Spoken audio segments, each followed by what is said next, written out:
C'est grave les amis. Une information très capitale. Tout ce que RHDP prépare en coulisses est dehors. On regarde ensemble la vidéo. Alors, camarades peuple d'Afrique, peuple de Côte d'Ivoire, citoyens du monde, mes chers frères et sœurs, peuple du Liptako Groupe, soyez salués en vos rangs, grades et qualités. Frère, Romain, l'heure est grave. Vidéo là, partagez-la au maximum. Parce que il y a beaucoup de vérités qui seront dites. D'autres vont aimer, d'autres ne vont pas aimer. D'autres même vont m'insulter, y compris ceux de notre camp. D'autres vont m'insulter. Mais les vérités là, il faut les dire. Et on ne va pas se taire là-dessus. On doit dire. Je vais aborder deux sujets. Le premier sujet concernera, n'est-ce pas, l'arrestation du pasteur David Jérémie. Le deuxième sujet sera sur les nominations au sein du PPACI, notre parti politique. Alors, camarades peu d'Afrique, commençons très rapidement par le premier sujet. Depuis le 10 août, j'ai suivi de l'arrestation du prophète jusqu'à aujourd'hui. J'ai su les événements qui tournent autour de cette arrestation-là. Ceux qui parlent, ceux qui soutiennent, ceux qui ne soutiennent pas, ceux qui l'attaquent, j'ai su tout. Mais je ne parle pas. Parce que je voulais voir jusqu'où l'Ivoirien pouvait aller, d'accord, dans sa soumission, dans son zombisme. Jusqu'où on pouvait aller.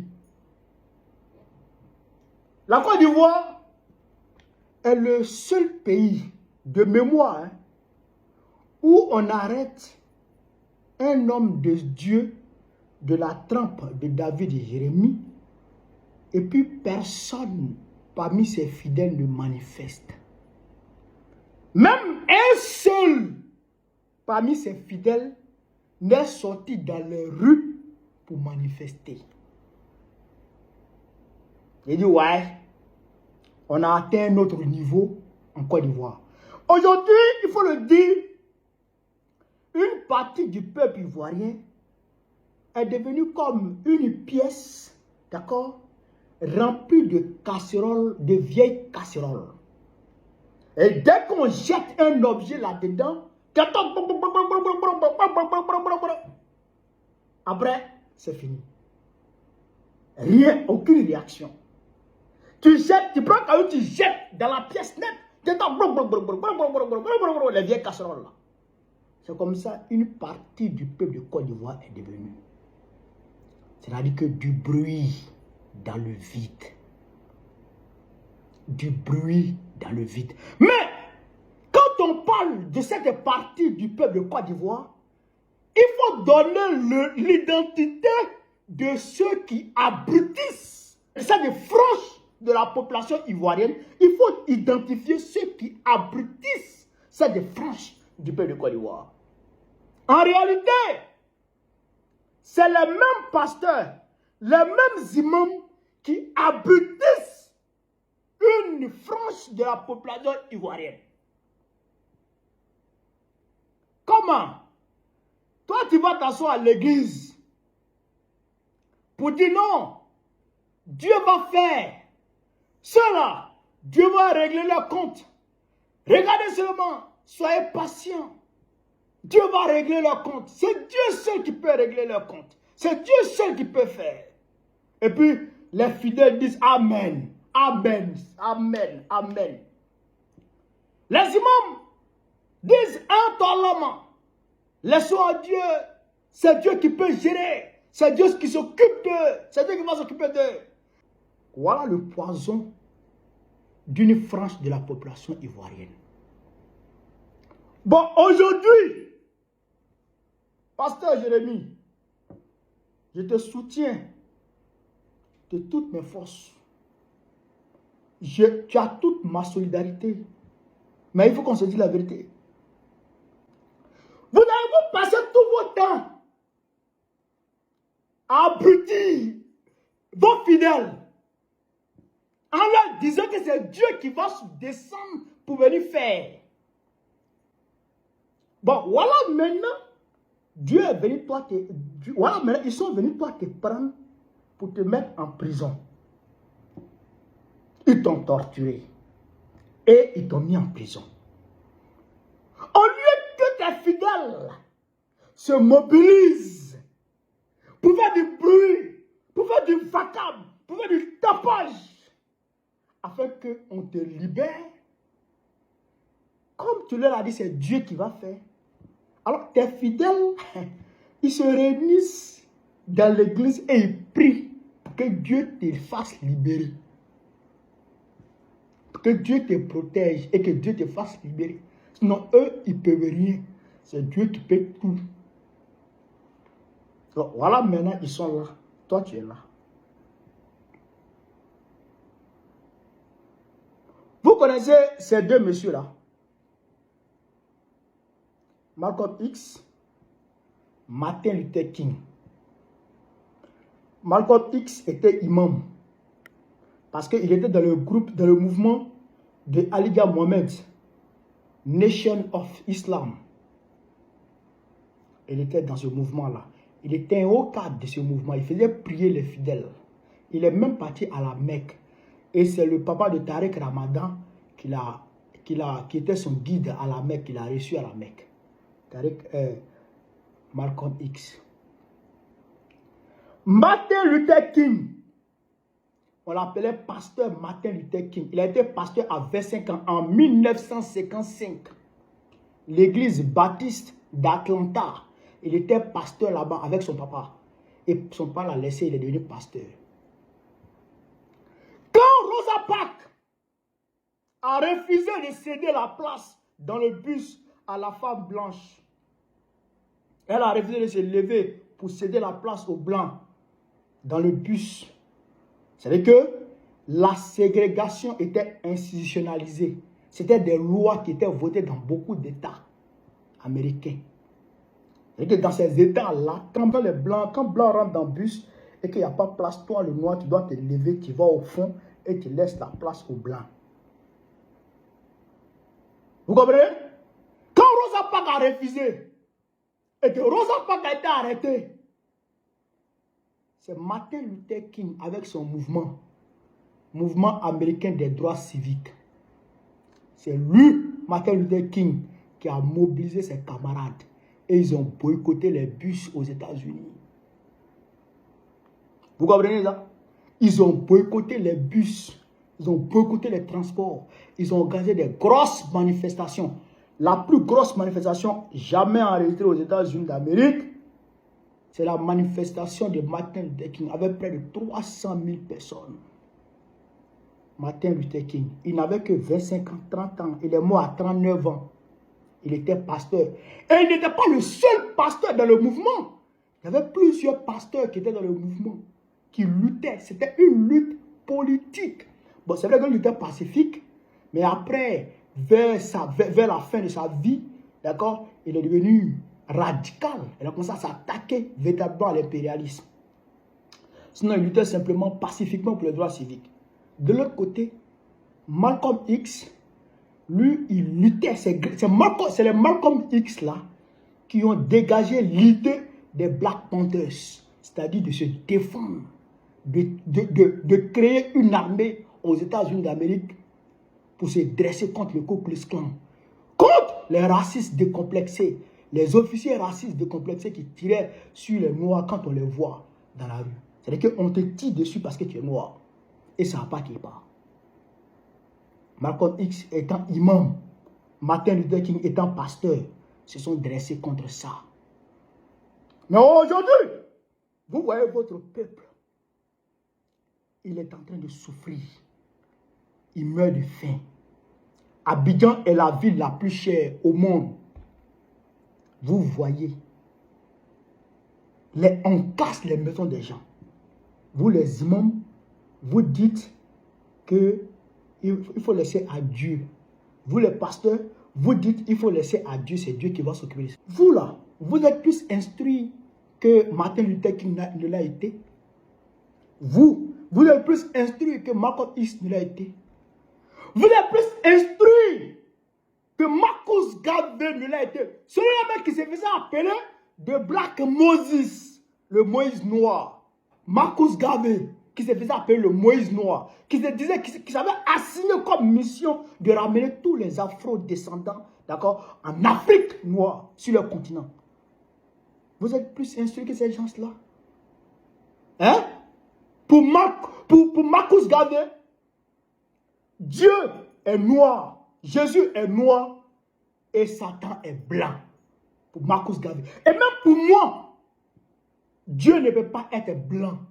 Parce que Dieu ne peut pas être cruel contre sa propre image. Parce qu'on dit que Dieu a créé l'homme à son image. Dieu ne peut pas être cruel contre sa propre image.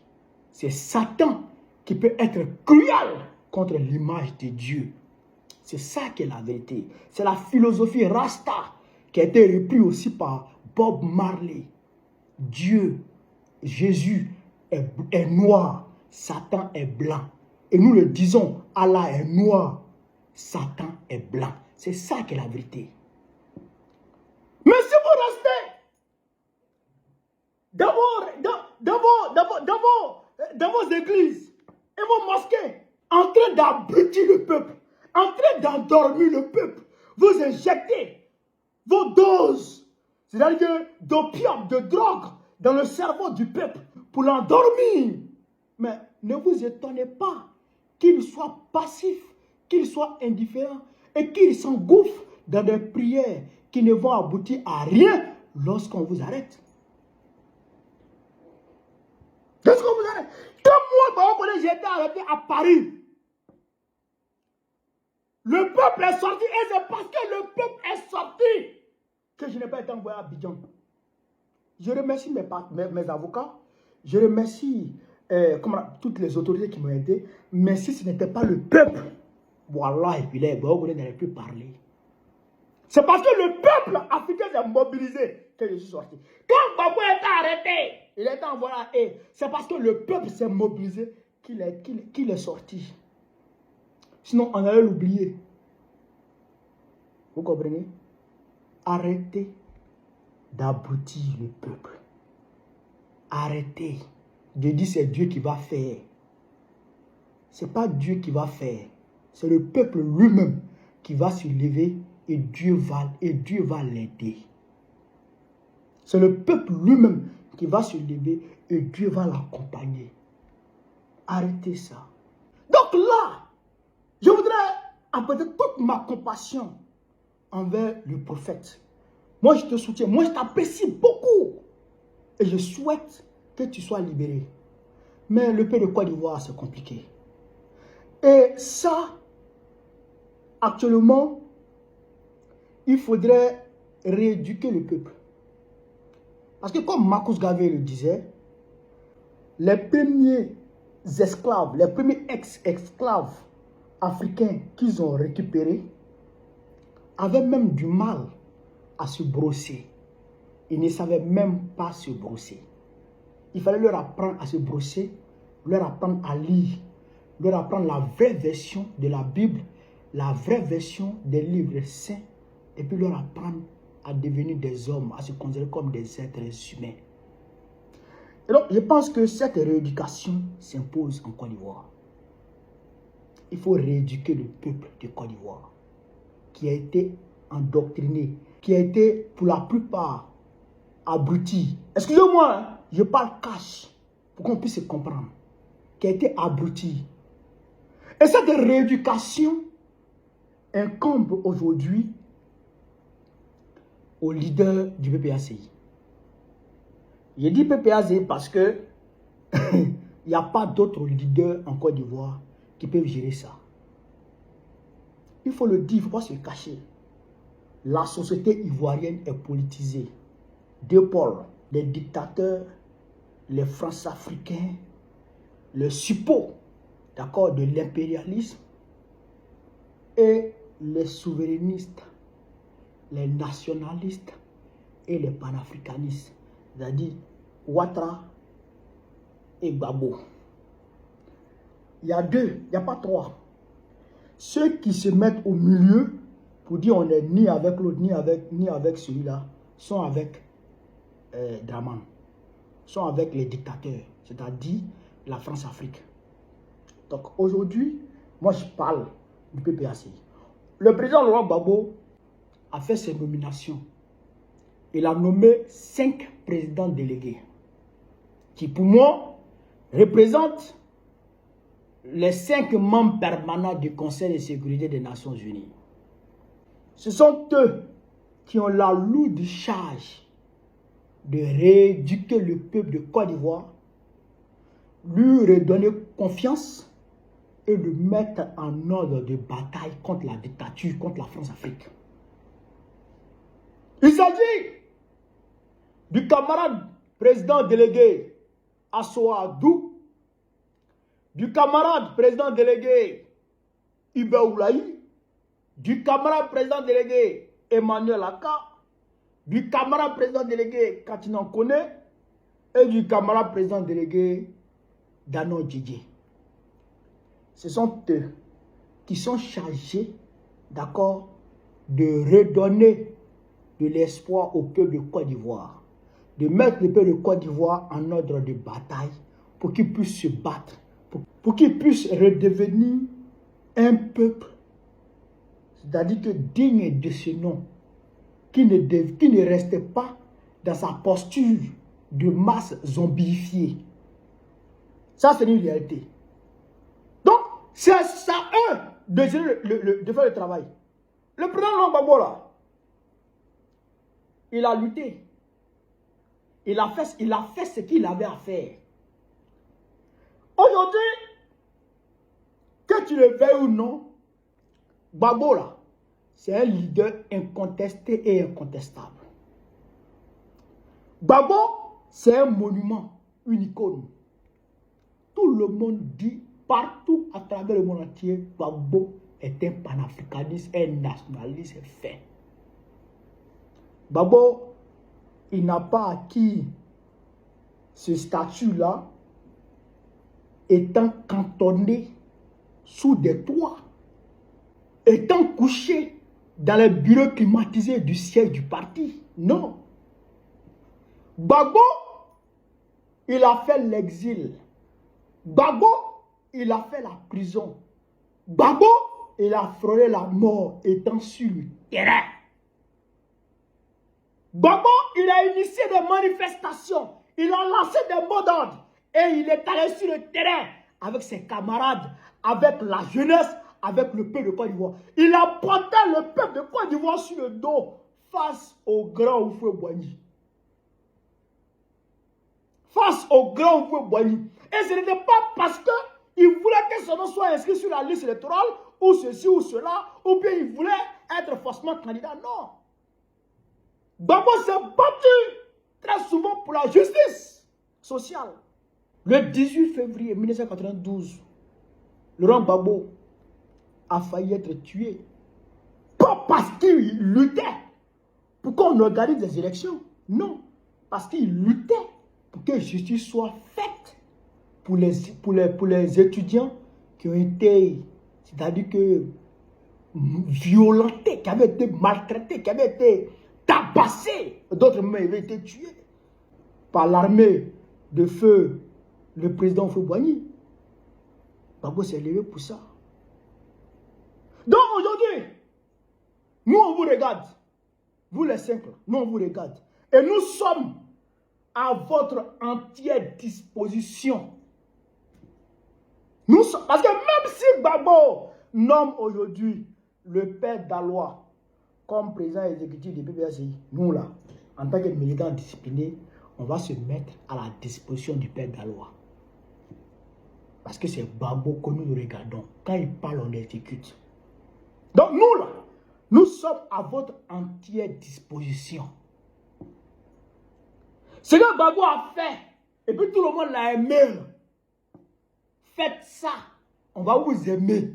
Faites ça, on va vous suivre. Et le peuple va vous applaudir.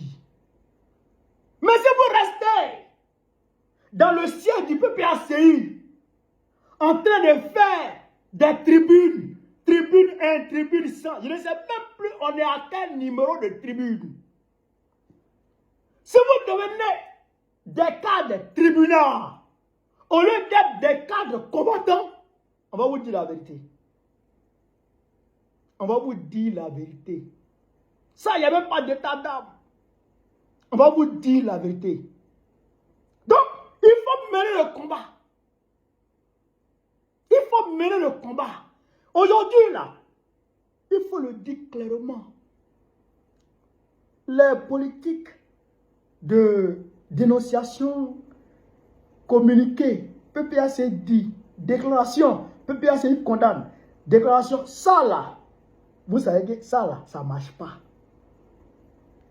Ça là, c'est zéro.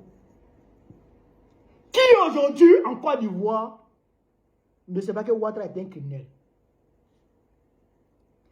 Même pas en Côte d'Ivoire. Qui aujourd'hui dans le monde ne sait pas que Ouattara est un terroriste? Qui ne sait pas ça? Qui ne sait pas ça? Donc, économiser, c'est-à-dire que votre histoire de tribune, économiser c'est un peu quoi? Moi j'aimerais vous voir, c'est-à-dire que dans des meetings, même si ce n'est pas de grands meetings, les petits meetings, vous partez saluer par exemple une fédération, vous partez visiter peut-être une fédération et vous donnez un discours là-bas. Vous partez visiter une fédération, vous donnez un discours là-bas. Mais le discours de tribune là, ça nous fatigue. Tribune là, faites une fois, tu es dans le mois, ou bien même là, tu es chaque 3 mois, faites une fois. Ça nous saoule, votre affaire de tribune là. Ça nous saoule. Soyez sur le terrain. Le militantisme ne se cantonne pas sous un toit. Le militantisme ne se cantonne pas sous un toit. Il se mène dans les rues. Il se mène sur le terrain. Nous voulons vous voir sur le terrain. Laurent Gbagbo était sur le terrain. On était petit. Mais on voyait Laurent Gbagbo partout dans la Côte d'Ivoire. Même dans mon village, c'est là. Laurent Gbagbo est parti là-bas. Même à Cali, on dit qu'il est rentré là-bas. On veut vous voir là-bas. On veut vous voir sur le terrain. Vos histoires de tribunes là, ça nous saoule. Moi, je vous dis ça. Donc, si ça ne marche pas, si les Ivoiriens ne sont pas rééduqués pour les mettre en ordre de bataille, pour les mettre sur le terrain, si vous ne trouvez pas ces moyens-là, c'est que vous aurez échoué. Et on ne va pas se taire. Si vous voulez, nommez-nous. Si vous ne voulez pas, ne nous nommez pas. Nous, on mène le combat. On mène le combat. Peut-être que d'aucuns diraient, mais toi, tu es au Burkina Faso, il faut rentrer. Personne ne peut me dire ça. C'est pas moi, pas moi qui m'a dit ça. C'est parce que je me suis battu sur le terrain, à Paris, là-bas, que Macron et Ouattara ont tenté de me tuer, que je me suis retrouvé ici. Et en Côte d'Ivoire, ceux qui se sont battus sur le terrain, on sait où ils sont. En Côte d'Ivoire, on sait où, ceux qui sont battus sur le terrain, on sait où ils sont. Voilà. Donc, quelqu'un peut me dire ça. Donc, il faut prendre le leadership. Parce que si on s'amuse et qu'on ne mène pas le combat pour le peuple de Côte d'Ivoire, un jeune va quitter quelque part pour venir ramasser le leadership et le peuple va le suivre. Le PPAC sera caduc. On ne va pas aller quelque part. Parce qu'aujourd'hui, tout le monde sait, tout le monde voit la réalité. Tout le monde sent, tout le monde sait que Laurent Gbagbo est en train de se retirer petit à petit. Tout le monde voit. Donc, aujourd'hui, on vous regarde qui peut prendre la place de Laurent Gbagbo. Qui peut mener la lutte comme Laurent Gbagbo. C'est ça, nous, on regarde. C'est ça, le peuple regarde. Mais s'il n'y a personne au PPACI pour sortir de l'eau, pour mener le combat comme Laurent Gbagbo le faisait, mais un jeune va quitter quelque part, un jeune leader va quitter quelque part, et il va prendre le leadership, et les gens vont le suivre. Et 2030 que vous guettez là, vous n'allez pas piquer devant ce jeune. On est à l'aide des réseaux sociaux. Rappelez-vous comment Jordan Bardella a renversé les choses en France. Avec TikTok, il a renversé le cours de la politique française. En moins de 2 ans. Avec TikTok. Donc, si on ne savait pas, vous avez vu, comment on appelle ça, en Roumanie, ce qui s'est passé. Vous avez vu, avec TikTok seulement, en quelques mois, le gars il a renversé la tendance. Donc, il faut mener le combat. Il faut mener le combat. Il faut rééduquer le peuple. Il faut redonner de l'espoir au peuple. Et il faut mettre le peuple en ordre de bataille pour qu'il vous suive. Nous sommes là. On est à votre entière disposition. Et on est prêt à mener le combat. On est prêt à prendre la diaspora là. On est prêt à bouger. On est prêt à faire bouger la diaspora comme on le faisait. Comme on sait le faire. Conformément à la ligne du parti. On sera à votre entière disposition. Mais menez le combat. C'est ça qu'il a dit. Camarades, voilà ce que je voulais vous dire. Je l'ai dit à la table de la vidéo. Ça va pas plaire à beaucoup de personnes. Beaucoup vont m'insulter. Beaucoup vont approuver. Mais c'est le combat. À l'heure où on est arrivé là. Il y a des choses qu'on ne peut plus garder. Il faut se faire sortir pour que les choses bougent. Voilà ce que je voulais vous dire. Sur ce, vive l'Afrique libre. Vive le panafricanisme. Vive le peuple panafricain. Vive l'AES. Babo présente très prochainement. Inch'Allah. On est ensemble. Les gens sont allés mener les enquêtes. Ils sont venus mettre qui il était. C'était un ancien président de la Centrafrique qui était allié au Séléka, tout ça. Vous avez vu les vidéos qui passent actuellement en Centrafrique? Les Soudanais qui attaquent là, ils sont avec des militaires du Séléka. Vous avez compris? Du Séléka. Pour pouvoir faire les attaques sur la Centrafrique. C'est pour vous dire, pourquoi toujours je vous rappelle, l'une de mes prophéties quand je fais une vidéo, c'est pour vous dire que tout ce que je dis là, ça se réalise.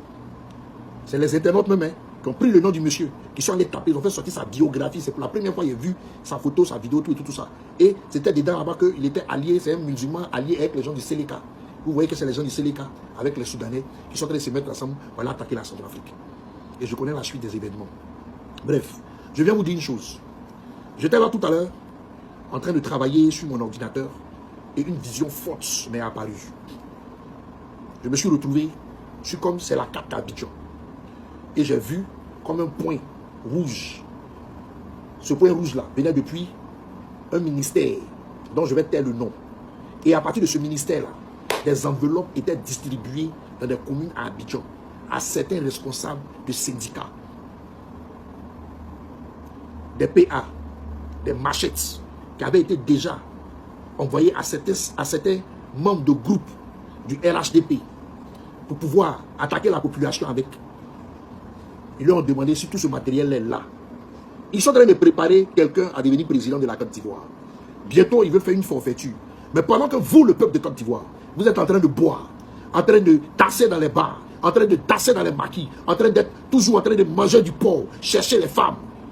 Eux là, ils voient la prière, toujours à la Wakubang en train de prier, et ils sont en train de voir qu'est-ce qu'ils vont faire de vous. Dans l'ombre, ils sont en train de s'apprêter encore à pouvoir vous limer encore une énième fois. C'est comme ça que vous aviez été bête depuis longtemps. Et le petit Soro Guillaume là, il était sur une moto avec son ambition et sa foi, avec Kone Zakaria, pour pouvoir faire tomber un État. Parce que vous étiez distrait. C'est comme ça encore, au temps de Gbagbo, vous étiez, et encore, dans la nuit noire, des gens ont apparu soudainement dans le plateau, dans Cocody, étant armés, à tuer Bogadoudou, à tuer le Marcelin, le papa de la petite chanteuse là. Parce que vous, le peuple ivoirien encore, vous étiez distrait à vos vices. Ce que je viens de voir est très grave. Ce que vous prenez auprès de vous toujours, c'est que le mot réconciliation, mais derrière ils ont toujours des lâchetés. Ils sont en train de s'organiser encore à vouloir frapper le peuple de Côte d'Ivoire. J'ai dit, j'ai vu des PA, des machettes, chacun s'apprête. Et je vois de l'argent qui est distribué à ces différentes fractions. De l'argent qui est en train d'être distribué à ces différents personnes responsables dans leur commune, des syndicats, des personnes agressives, des personnes qui ont la haine dans leur cœur contre vous, les Boussoumani. Je ne cherche pas à créer une guerre entre les gens. Je ne cherche pas à créer des guerres contre les gens, mais je suis prophète, je vous préviens. C'est ce que je viens de voir clairement. Dernièrement, il y a un gars du PPACI là, qu'ils ont fait sortir de la prison. Ils l'ont fait sortir pour pouvoir le tracer, pour pouvoir l'écouter, pour pouvoir voir les différentes fractions qui sont encore en réserve à travers lui, pour pouvoir les traquer. Faites très attention à ce que vous dites dans votre téléphone. Faites très attention. Réorganisez-vous. Dans vos réunions là, réorganisez-vous. On n'est pas à ce temps où vous êtes là pour dire non, on attend la CPI, c'est la CPI qui a venu faire un truc. La CPI a été corrompue depuis la moelle épinière. C'est la CPI qui a été corrompue et qui a pris le président Laurent Gbagbo pour partir en prison. Cette même CPI n'a pas changé sa manière d'être. Cette même CPI s'en fout des droits des Ivoiriens. Cette même CPI-là, vous n'allez pas l'attendre pour pouvoir libérer la Côte d'Ivoire. Cette même CPI-là ne va pas venir en aide à la Côte d'Ivoire. Cette même CPI-là ne peut pas porter plainte contre son corrupteur. Donc arrêtez de rêver, arrêtez d'être dans les rêveries, arrêtez d'être endormis, arrêtez d'être endormis. Parce qu'il y a des choses qui se préparent encore contre la nation ivoirienne. Voici pourquoi Dieu a fait sortir des prophètes pour vous montrer. Cette vision, elle est lucide, elle est claire, comme de l'eau de roche. Et je l'ai vue. Vous pensez que c'est un plaisir pour moi de sortir, d'afficher mon visage pour m'adresser à une nation, pour m'adresser à des autorités d'une nation? Vous pensez que ce n'est pas un poids pour moi? Arrêtez de danser dans les maquis. Arrêtez d'être dans les bars. Réorganisez-vous. Vos vies en dépendent. Je sais de quoi je suis en train de vous parler. Pas plus tard, le 21 juin ici, il est en train de prévenir l'AES en écriture pour dire je vous ai prévenu de tout ce qui doit se passer chez vous. Faites attention. À partir du 22, du 23, là, ils ont commencé à attaquer l'AES jusqu'au jour d'aujourd'hui. Tous les jours, c'est des morts. Vous pensez que je suis dans la plaisanterie? Vous pensez que je suis dans du jeu? Ce que j'ai vu là, ce n'est pas du jeu. Ils sont en train de s'organiser. Ils sont en train de s'organiser dans leur commune. Vous êtes là, c'est pour venir écouter un leader. Et puis le leader là, c'est pour faire des CPI. On a toujours dans le passé, toujours du riz chauffé, on est dedans. C'est pas ce qui va libérer notre nation. Et ce qui doit libérer notre nation est approuvé par le Seigneur. Je n'ai pas besoin de vous dire ici. Réorganisez-vous. Beaucoup de nos leaders que vous voyez aujourd'hui, dans nos camps qui se disent appelés opposants, sont passés de l'autre côté. Ils ont déjà pris des enveloppes. Ils sont là pour jouer le jeu, pour nous endormir. Je sais de quoi ils sont en train de parler. Parce que quand on parle, vous pensez qu'on est en train d'attaquer. Mais vous ne savez pas jusqu'à où la traîtrise est arrivée. Vous ne savez pas où jusqu'à la traîtrise est arrivée. Toujours, on vous montre qu'on est de Dieu. On vous montre que les trucs se réalisent. On vous montre que nos dits, près par près, se réalisent. Mais quand il s'agit de parler de quelque chose dans un camp, dans une vérité, vous vous attaquez aux gens. Moi, je sors à cause du peuple de Côte d'Ivoire. J'ai aussi de la famille en Côte d'Ivoire. J'ai aussi des frères en Côte d'Ivoire. J'ai aussi des sœurs en Côte d'Ivoire. J'ai des neveux et des nièces en Côte d'Ivoire. Voici pourquoi tout le temps, je viens vous prévenir. Pendant que vous êtes en train de jouer là, ils reçoivent des enveloppes, ils s'organisent. Comment est-ce qu'ils vont cloîtrer les pays, les quartiers? Comment ils vont vous appeler, vous mettre dans la peur pour faire ce qu'ils veulent faire? Vos histoires de Ouattara qui est en train de voyager pour aller en France, qui est en train de faire des trucs sans preuve là. Continuez à dormir. Continuez à dormir. Des peuples vont s'asseoir sur vous et vous n'allez jamais vous en sortir. Réveillez-vous. Réveillez-vous. Réveillez-vous. Parce que ce que j'ai vu là, c'est très clair, c'est très propre et c'est très lucide. Depuis, je vous ai dit, gardez de la nourriture. Quand Dieu vous dit gardez de la nourriture, c'est parce qu'il sait ce qui va se passer dans les temps à venir. Arrêtez de dormir. Maintenant, j'ai vu une vision de personnes qui étaient dans le bureau d'un juge ou bien d'un procureur, je ne sais pas quoi là. Et puis, c'est ma vidéo qui est en train de passer sur votre écran. Vous êtes en train de prendre des renseignements sur moi. Voilà. Vous êtes en train de machiner comment est-ce que vous pouvez voir des gens au niveau du Ghana pour mettre la main sur moi. Tout ça, je vous vois. Arrêtez de rêver. Je dis, vous mon défi. Personne ne peut me prendre au Ghana ici. Je suis là. Je suis connu de tous. Personne ne peut me prendre. Même si vous ne voulez pas passer par la voie normale, ceux que vous allez envoyer pour venir m'enlever là, je vais les frapper. Ça, je vous dis. Renseignez-vous. Je suis un bon bagarreur. Et puis, je suis fort dans ce qu'il s'est fait. C'est pas parce que je suis devenu homme de Dieu, vous avez pensé que ce côté les morts du monde. Je vous vois dans vos plans, je vois d'autres qui ont été par le passé dans ce pays en exil, qui disent non, je connais tel policier, je peux toucher des gars là, celui-là pour l'attraper, c'est 5 minutes. Essayez, vous allez voir. Je vous vois, hein? Essayez, vous allez voir. Essayez, vous allez voir. De toute façon, vous pensez être puissant dans votre pays là. C'est comme ça, nous aussi, on n'a pas de puissance aussi dans cette nation. Je vous le dis, et je n'ai peur de personne. Peuple de Côte d'Ivoire, réveillez-vous. Peuple de Côte d'Ivoire, réveillez-vous. Gendarmes, gendarmes, gendarmes, policiers, faites très attention. Il y a encore des emprisonnements et des meurtres sur certains parmi vous qui sont en train de s'organiser. Quand on vous parle, vous n'écoutez pas. Quand on vous parle, vous n'écoutez pas. Où sont passés les policiers qui se sont levés pour essayer de revendiquer leurs droits? Tous en prison et personne n'en parle. Tous en prison et la bouche sont cloîtées. Tous en prison et personne n'ouvre sa bouche pour parler. Mais comment vous êtes même dans cette nation-là?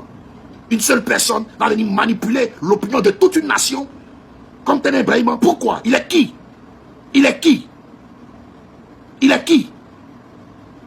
Tout un peuple en train d'être manipulé par une minorité. Pourquoi?